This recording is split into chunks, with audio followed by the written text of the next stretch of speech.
سود سود سود سود در سود، ہر دانے میں سود ہے۔ اس ماحول میں آپ رہ رہے ہیں، آپ کی عبادت پارسل ہے، آپ دین کی اطاعت پارسل کر رہے ہیں۔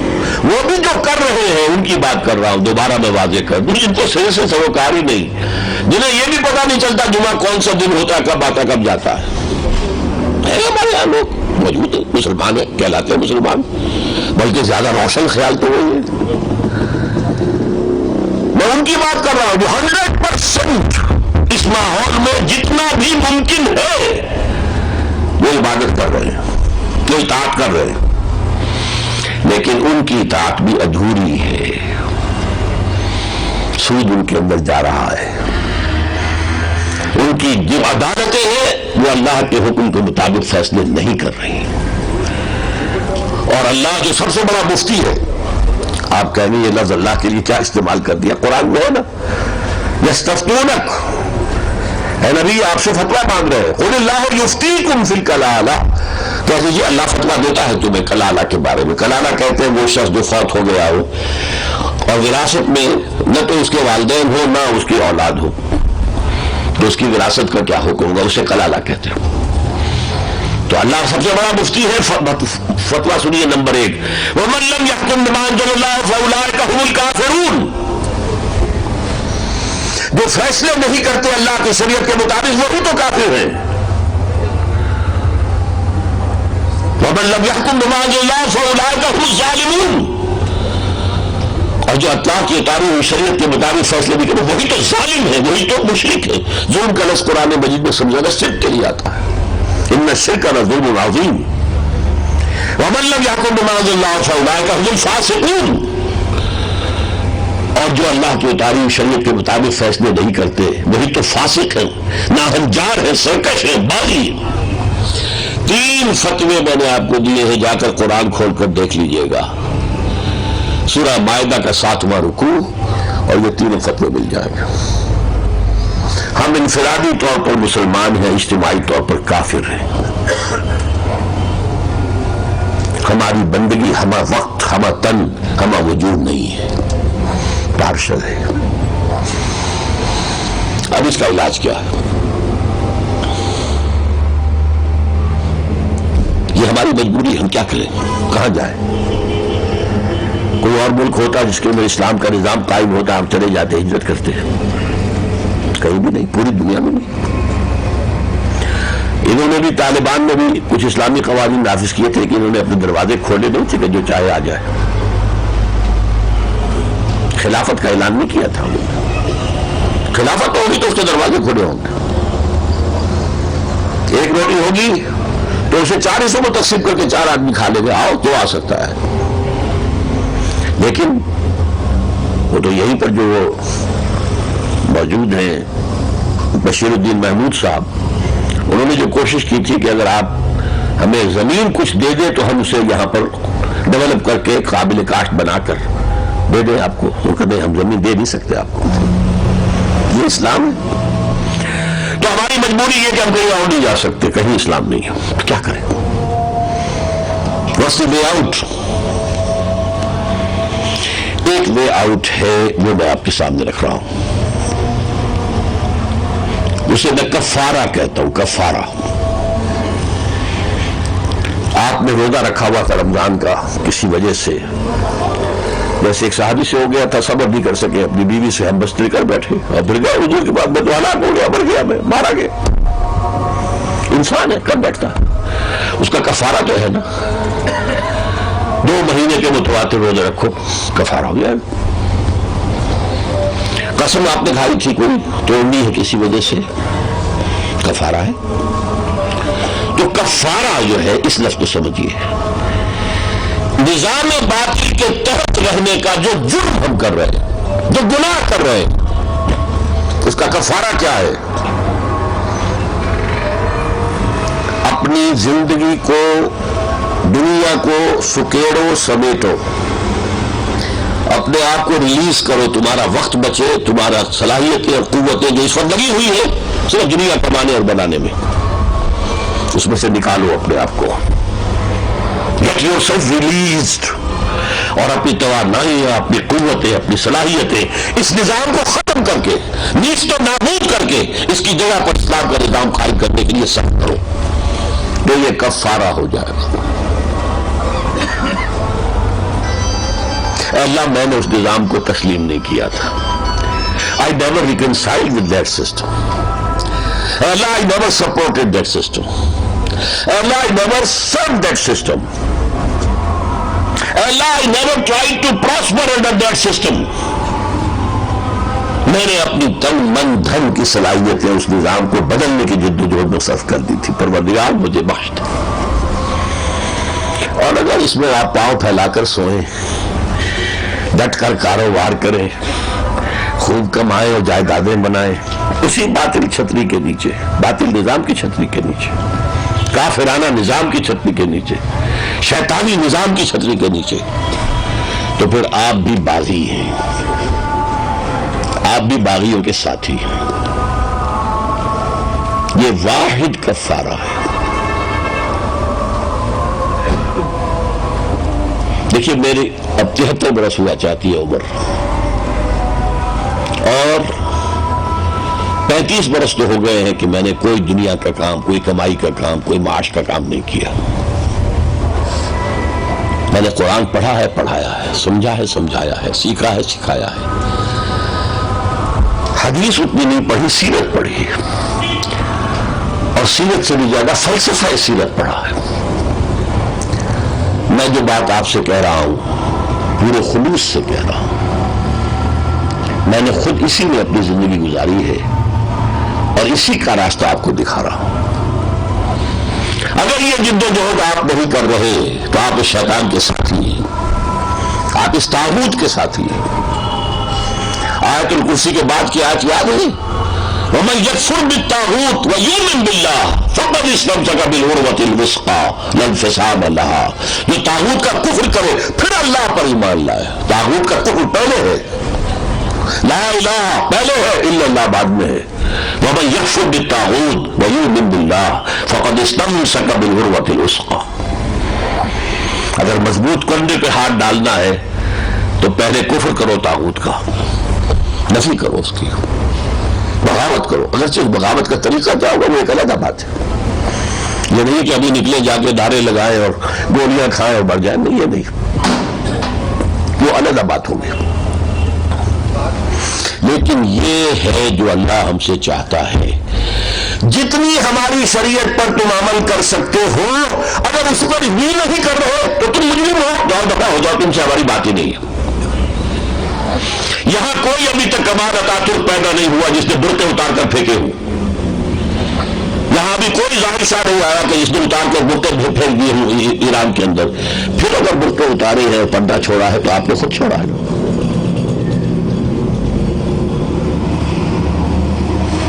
کوئی قانون تو نہیں ہے، کسی نے آپ کو مجبور تو نہیں کیا کہ آپ بینک سے لون لے کر اپنا کاروبار زیادہ بڑھائیں۔ بھائی تھوڑی راس ہے، تھوڑا کام کرو۔ کسی نے آپ کو لازم کیا آپ پر؟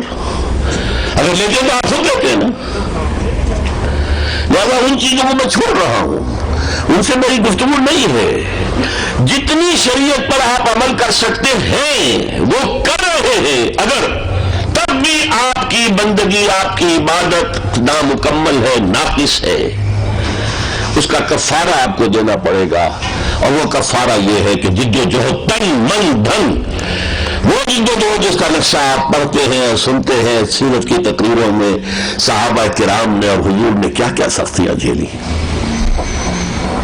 کیا کیا مصیبتیں برداشت کی، کیسی کیسی آزمائشوں میں سے گزرے۔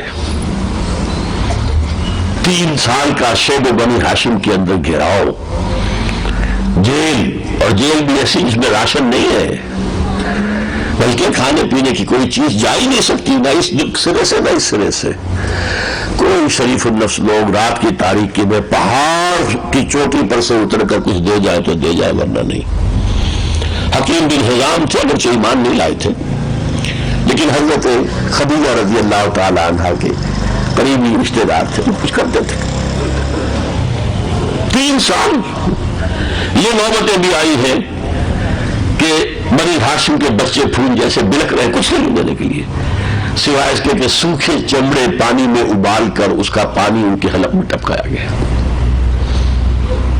یہ سختیاں جھیلی اللہ کے رسول ہیں۔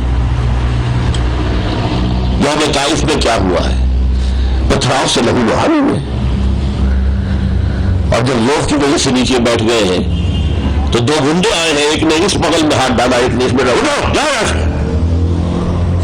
کس کے ساتھ ہو رہا ہے یہ؟ محبوب رب العالمین کے ساتھ۔ تبھی تو چیخ نکلی ہے حضور کے قلب مبارک سے جب ذرا طائف سے باہر نکل کر ایک باغ کے اندر بیٹھے ہیں۔ اللہم الیک اشکو ضعف قوتی وقلت حیلتی وحوانی علی الناس۔ اللہ تیری جناب میں فریاد لے کر آیا ہوں اپنی قوت کی کمی کا، اپنے وسائل کی کمی کا، اور جو یہ بے عزتی ہو رہی ہے لوگوں کے سامنے۔ الا من تفرنی، کس کے حوالے کر دیا مجھے؟ الا بعینیت یحسبنی والا عدوی ملکت امری، کیا میرا معاملہ کفار کے دشمنوں کے حوالے کر دیا جو چاہے کر گزرے میرے ساتھ؟ چیخ ہے کہ نہیں ہے؟ لیکن پھر مقام عبدیت لوٹ کر آتا ہے، بندگی۔ ان لم یکن علی غضبک فلا ابالی، اے اللہ اگر تو ناراض نہیں ہے تو مجھے کوئی پرواہ نہیں، سر تسلیم خم ہے، جو بتا دے یار۔ کہیں ایسا تو نہیں کہ تو ناراض ہو گیا اور اس وجہ سے یہ ہو رہا ہو۔ ان لم یکن علی غضبک فلا ابالی، کوئی پرواہ نہیں۔ یہ سختیاں کیوں جھیلنی تھی؟ یہ دو پتھر یوم احزاب میں کیوں باندھے تھے اپنے پیٹ میں؟ ہم سمجھتے ہیں ان کے امتی ہیں، ہم نے اگر یہ کر لیا، نماز 5 وقت کی پڑھ لی تو بہت تیر مار لیا ہے ہم نے، زکوٰۃ نکال دی ہے تو کیا کہنے، ہمارا تو ایمان بہت ہی کامل ہے، اور باطل کے ساتھ ہمارا رشتہ ہے، ناتا ہے، تعلقات ہیں۔ یہ ہے لمحہ فکریہ جو میں آج آپ کے سامنے لے کر آیا ہوں، اور یہ جو فرض ہے نظام باطل کو جڑ سے اکھیڑ کر اس کی جگہ پر نظام حق قائم کرنے کی جد و جہد، یہ بغیر جماعت کے ممکن نہیں ہے۔ An individual cannot do it۔ اگر انڈیویجول کر سکتا ہوتا، ہر نبی کر کے جاتا۔ کیا نبی میں کوئی کمی ہوتی تھی؟ نبی معصوم ہوتا تھا، معمور من اللہ ہوتا تھا، نبی کا دامن پاک ہوتا تھا۔ کسی نبی کے ہاتھ میں یہ کام نہیں ہوا، کسی کے۔ نبی ابراہیم، تین نسبتیں ہیں جو بہت اونچی ہیں۔ خلیل اللہ ہے، اتخذ اللہ ابراہیم خلیلا، امام الناس ہے، انی جاعلک للناس اماما، ابو الانبیاء ہے، سینکڑوں نبی ان کی اولاد میں۔ یہ کام تو نہیں ہوا، نظام تو قائم نہیں ہوا، صرف محمد الرسول اللہ کے دستے مبارک سے۔ آپ کو ایسے سرفروش مل گئے، ایسے فدائی مل گئے، ایسے اعوان و انصار مل گئے کہ جہاں آپ کا پسینہ گرا وہاں تو خون کی ندیاں بہا دی۔ ورنہ حضرت موسیٰ 6 لاکھ کو لے کر نکلے تھے مصر سے۔ ایکسوڈس جو ہے، بک آف ایکسوڈس کے اندر ساری تفصیل بھی پڑھ لیجئے بائبل کی۔ فلاں قبیلے کے اتنے مرد، اتنی عورتیں، اتنے بچے، فلاں قبیلے کے اتنے مرد، 12 قبیلوں کی تفصیل موجود ہے۔ 600,000۔ جب جنگ کا وقت آیا، ہجرت کے بعد جنگ ہوتی ہے، ہجرت کے بعد فتح بدر ہوا ہے، اس سے پہلے کیا تھا؟ ٹیک آن پرسیکیوشن وداؤٹ اینی ریٹیلیشن، تمہارے ٹکڑے اڑا دے، تم بھی تمہیں ہاتھ نہیں اٹھا لے۔ This was the order of the day for 12 long years at Mecca. اس کے بعد آیا آج تمہارے ہاتھ کھول دیے گئے، اب جو تم سے جنگ کرتے تم بھی کرو، عید کا جواب پتھر سے دو۔ لیکن جب یہی مرحلہ آیا حضرت موسیٰ کی زندگی میں، اب جنگ کرو، فضل انت وربک فقاتلا انا ہاہنا قاعدون، یا موسیٰ تم اپنے رب کو لے جاؤ ساتھ، جنگ کرو، وہاں سے لوگوں کو نکال دو، پھر ہم داخل ہوں گے، ورنہ ہم یہیں بیٹھے۔ پروسیس نہیں رک گیا۔ حضرت موسیٰ کی اس وقت کی جو کیفیت ہوگی آپ اس کا اندازہ نہیں کر سکتے، کس قدر دکھ ہوا انہیں ہوگا۔ میرے ذریعے سے یہ قوم بدترین غلامی سے نجات پا کر آئی ہے، میرے 9 معجزے انہوں نے دیکھے، 9 معجزے تو مصر سے نکلنے سے پہلے تھے، اس کے بعد ایک ضرب میری عصا کی اور چٹان سے 12 چشمے پھوٹ گئے، انہوں نے اپنے آنکھوں سے دیکھے۔ ایک ضرب میری عصا کی اور سمندر پھٹ گیا ہے، ایک آنکھوں سے دیکھا۔ دھوپ سے بچانے کے لیے صاحبان ابر کا ساتھ چلا، ظل اللہ علیکم الغمام، اور بھوک کے لیے من میں سلوہ نازل، سب کچھ کر کے حال یہ ہوا ان کا۔ تو کہتے ہیں رب انی لا املک الا نفسی واخی، پروردگار مجھے تو اپنی جان اور اپنے بھائی کی جان کے سوا کسی پر اختیار نہیں ہے۔ فافرق بیننا و بین القوم الفاسقین، تو اب ہمیں ہمارے اور فاسق قوم کے درمیان تفرقہ کر دے، علیحدہ ہونے دے ہمیں، اب ہم ان کے ساتھ رہنے کو تیار نہیں، ان ناہنجاروں کے ساتھ۔ اتنی بیزاری پیدا ہوئی ہے اس رسول میں، جس نے ایک وقت میں جب ایک قبطی اور اسرائیلی کو لڑتے دیکھا تھا تو ایک مکہ مارا تھا اس اسرائیلی کو، ڈھیر کر دیا تھا، فَفَقَدَهُ مُوسَىٰ فَقَضَىٰ عَلَيْهِ۔ اتنی محبت تھی اپنے قبیلے کے ساتھ۔ اب یہ حال ہوگی، حضور کو جانثار ملے، انقلاب ہے۔ اور آخری بات اب کہہ رہا ہوں، آخری تو نہیں ہے، ابھی غلط کہہ دیا میں نے، میرے پاس کیونکہ وقت نہیں ہے اور بڑھاپا بھی ہے، تھکان بھی ہو رہی ہے۔ یہ جو نظام حضور نے برپا کیا تھا آج سے 1400 سال پہلے، جو 30 برس تک خلافت کی شکل میں رہا، بعد میں ملوکیت آ گئی۔ حضور کی واضح خبریں ہیں کہ یہ نظام پھر دنیا میں آئے گا، اور جب آئے گا گلوبل ہوگا، پوری دنیا میں نظام خلافت علی منہاج النبوت قائم ہوگا۔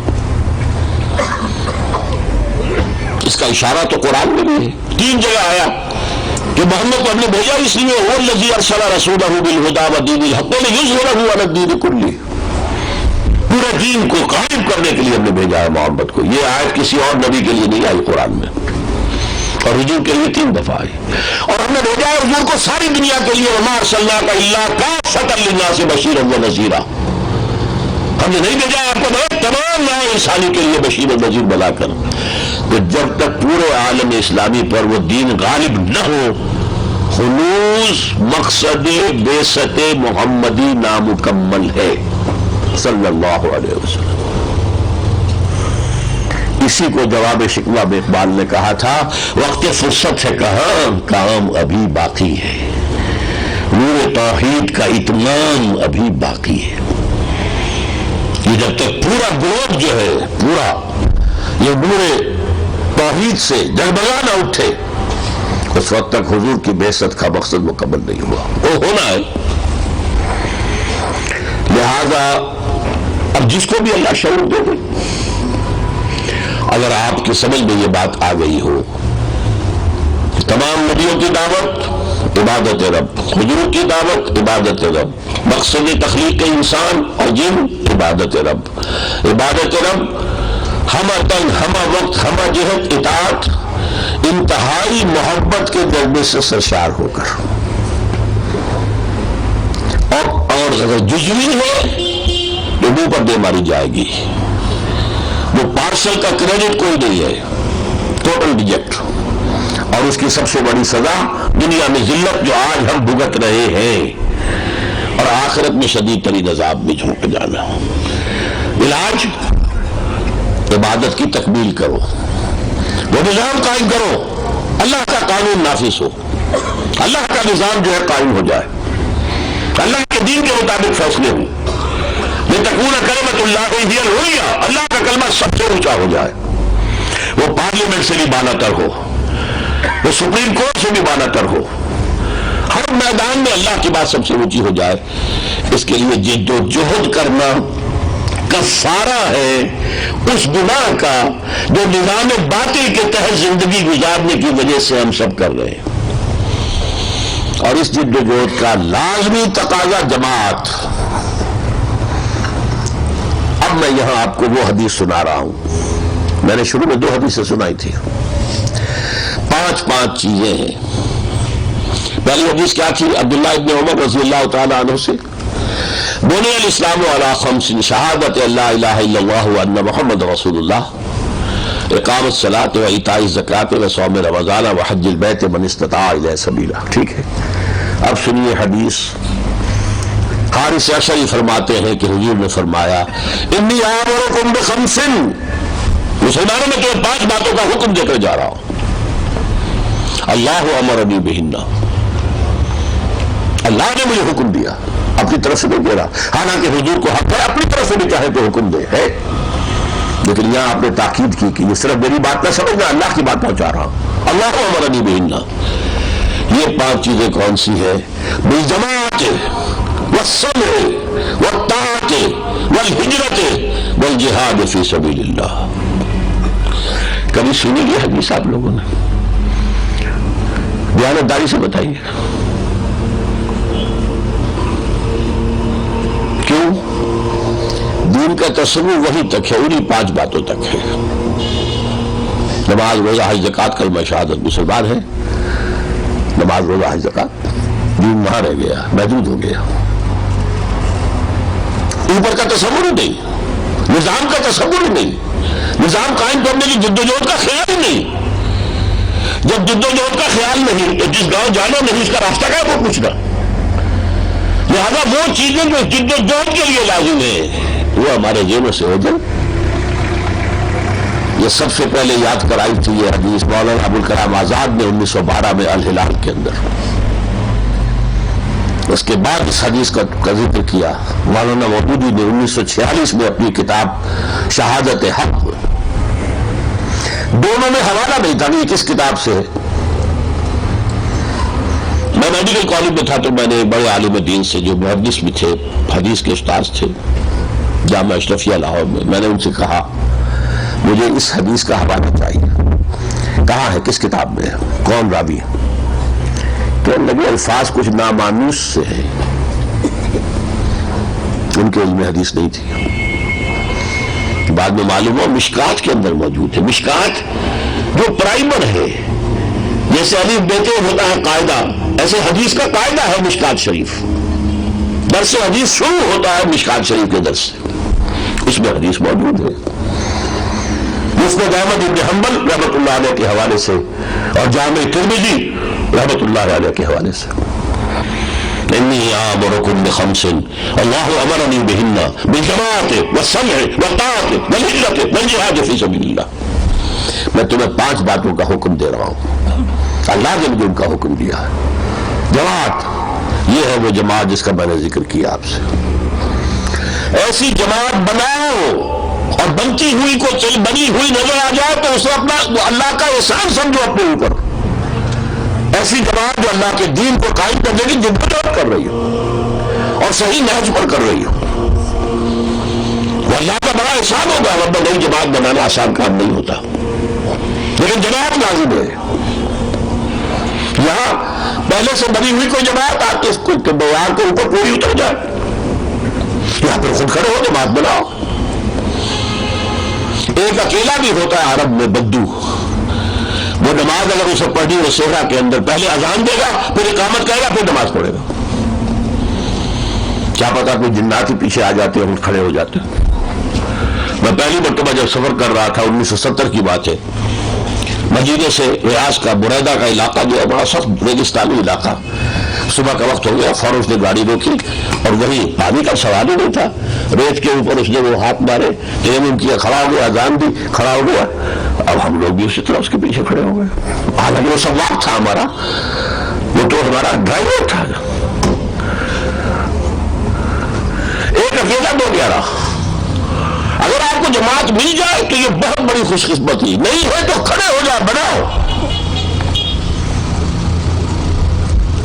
لیکن بغیر جماعت کی زندگی ایمانی زندگی نہیں ہے، اسلامی ہوگی. میں کفر کا حکم نہیں لگا رہا، مسلمان تو آپ ہیں. اگر یہ جدوجہد نہیں تو مومن نہیں. یہ 2 چیزیں الگ ہیں. سورہ حجرات کی آیت نمبر 14 کے اندر اس کو واضح کر دیا گیا. قالت الاعراب آمنا قل لم تؤمنوا ولكن قولوا اسلمنا ولما يدخل الايمان في قلوبكم. یہ بدو دعویٰ کر رہے ہیں ہم ایمان لے آئے. نبی سے کہہ دیجئے تم ایمان ہرگز نہیں لائے ہو. یوں کہا کہ ہم مسلمان ہو گئے, ابھی تک ایمان تمہارے دلوں میں داخل نہیں ہوا. تم نے زبان سے تو کہہ دو اشہد ان لا الہ الا اللہ واشہد ان محمد رسول اللہ, مسلمان ہو گئے. لیکن ایمان تو وہ دل میں داخل ہو جائے گا تب ایمان ہوگا. تو اسلام کچھ اور ہے, ایمان کچھ اور ہے, لیکن اس کا تفصیل کا وقت نہیں ہے. یہ میں نے آج تک یہی تو کام کیا, انہی موضوعات پر میرے ویڈیو کیسٹس ہیں, سب کچھ ہے. یہ کام کرنے کے لیے جماعت میں 5 چیزیں تلاش کیجیے. نان سیکٹیرین ہونی چاہیے.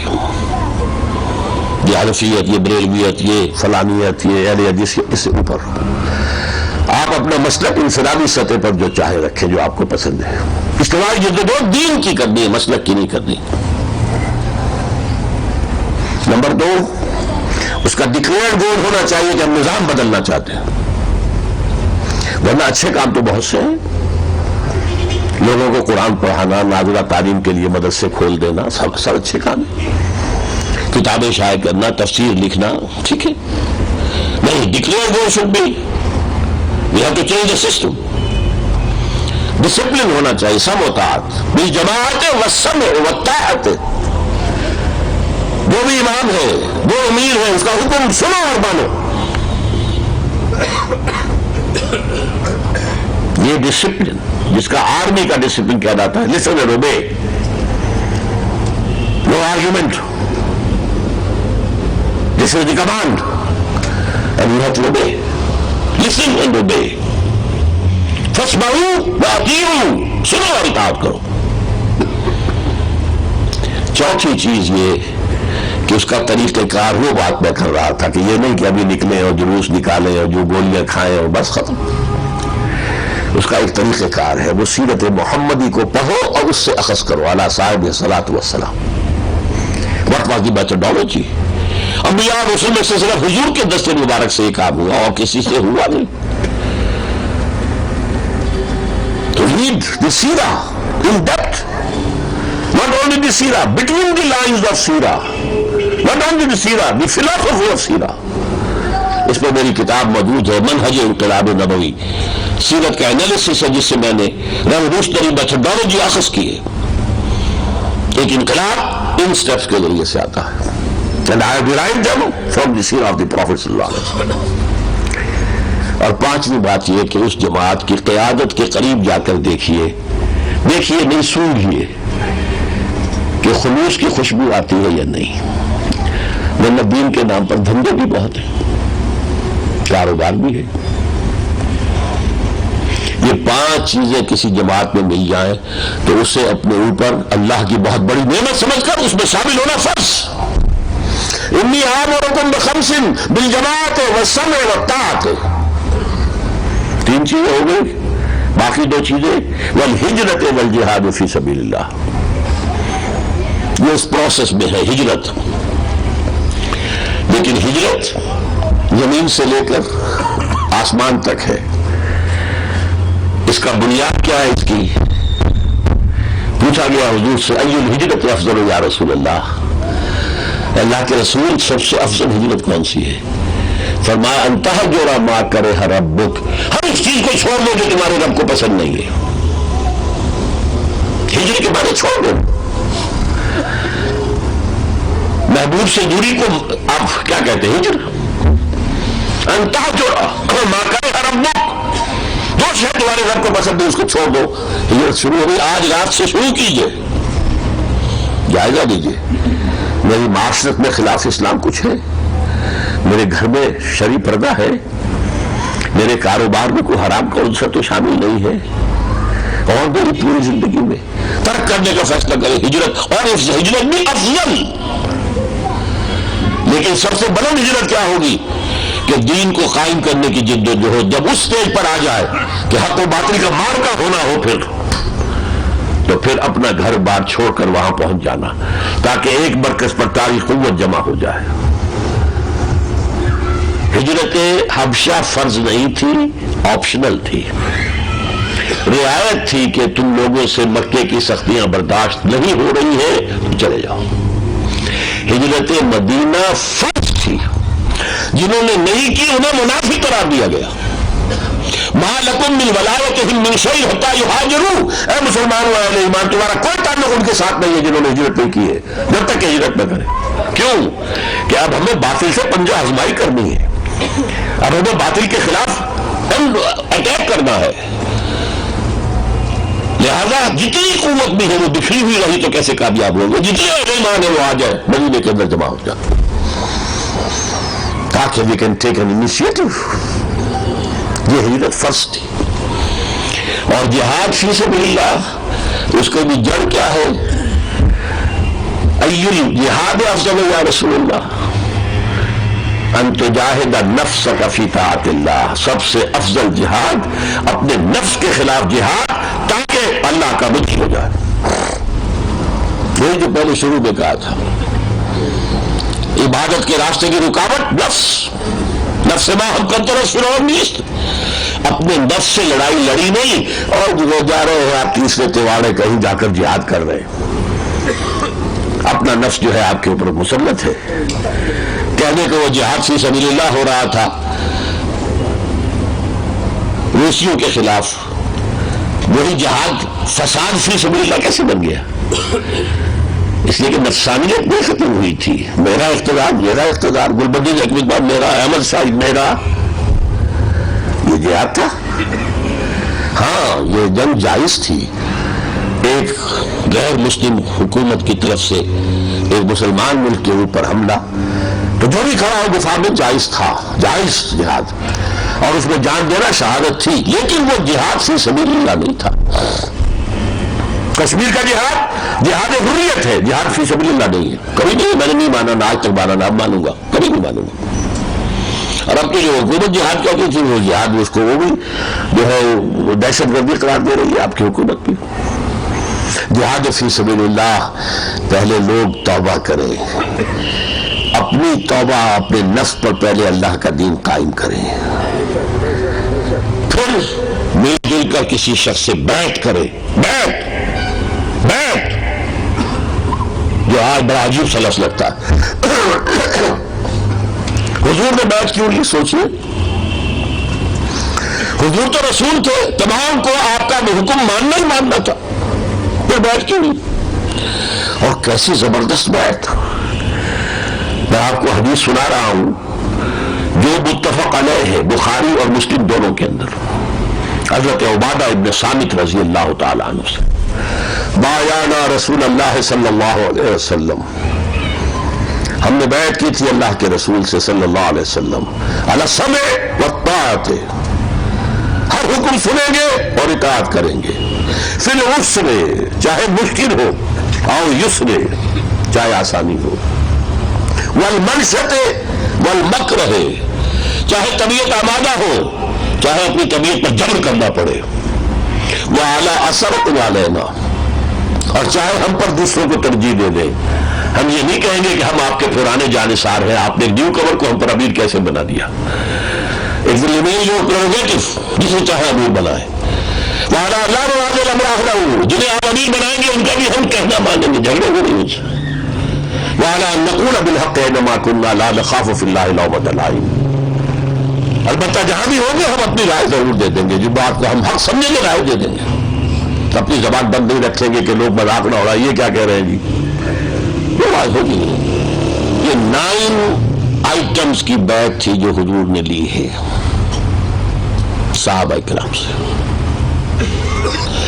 حضور کی اطاعت مطلق تھی، جو حکم چاہے وہ دیں، اس لیے کہ آپ معصوم تھے، اللہ کی طرف سے آپ بات کرتے تھے، آپ ہی نے تو شریعت معین کر دی تھی، جو حکم دے مطلق۔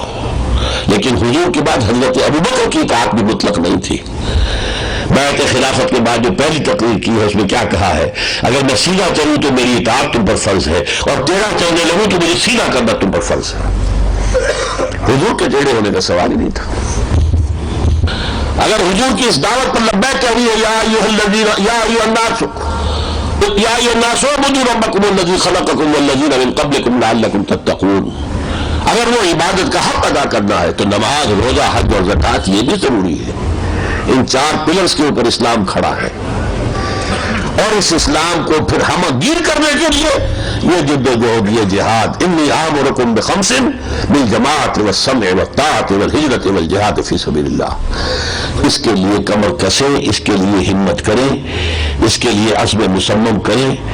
اللہ تعالیٰ آپ کو اس کی توفیق عطا فرمائے. اقول قولی ھذا واستغفر اللہ لی ولکم ولسائر المسلمین والمسلمات. اللہم صلی علی عبدک و نبیک و رسولک و حبیبک محمد وبارک وسلم وسلم وبارک علی جمیع الانبیاء والمرسلین وعلی ملائکتک المقربین وعلی عبادک الصالحین وعلینا معہم یا ارحم الراحمین. اللہم ربنا نور قلوبنا بالایمان واشرح صدورنا للاسلام. اللہم وفقنا لما تحب و ترضى. اے اللہ ہمیں ہر اس کام کی توفیق عطا فرما جو تجھے پسند ہے، جس سے تو راضی ہوتا ہے. اللہم انصر من نصر دین محمد صلی اللہ علیہ وسلم واجعلنا منہم، واخذل من اعرض عن دین محمد صلی اللہ علیہ وسلم ولا تجعلنا معهم. اللہم وفقنا ان نقیم نظام الخلافت علی منہاج النبوۃ فی پاکستان اولا وفی کل العالم آخرا. اللہم اغفر لنا ولآبائنا ولأمہاتنا ولجمیع المؤمنین والمؤمنات والمسلمین والمسلمات الاحیاء منہم والاموات انک سمیع مجیب الدعوات. وصلی اللہ تعالی علی خیر خلقہ محمد وآلہ واصحابہ اجمعین برحمتک یا ارحم الراحمین.